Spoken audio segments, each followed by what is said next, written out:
Why are so many steers suddenly producing milk, lactating? Sounds like science fiction, but in this age of transgender surgeries and gender affirming care and everything else they're trying to push on us, anything is possible.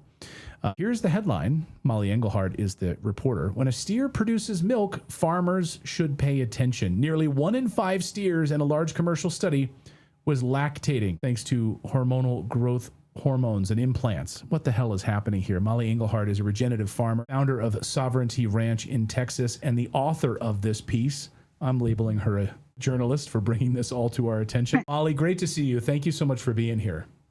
Thank you so much for having me. And this story came to me on accident. I got off stage at a conference at the new Teddy Roosevelt Museum, and this man walked up to me and said, "Did you know that male cattle are lactating at high percentages at harvest?" And I said, "Absolutely not. I raise cattle. I know that could not be possible." And he sent me some information that was a picture of a poster from the study, and I used the internet to reverse and find that.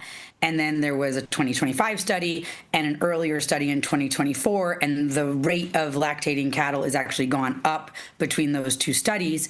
But the researchers who I spoke to for almost an hour this morning are positive that it is not the ubiquitous growth hormones that we use. They believe that it is because we are pushing the carcass to the point of so much fat. We have the highest amount of prime meat that we've ever had. The percentage is like 15% of all American cattle that are fed in feedlots are coming out as prime.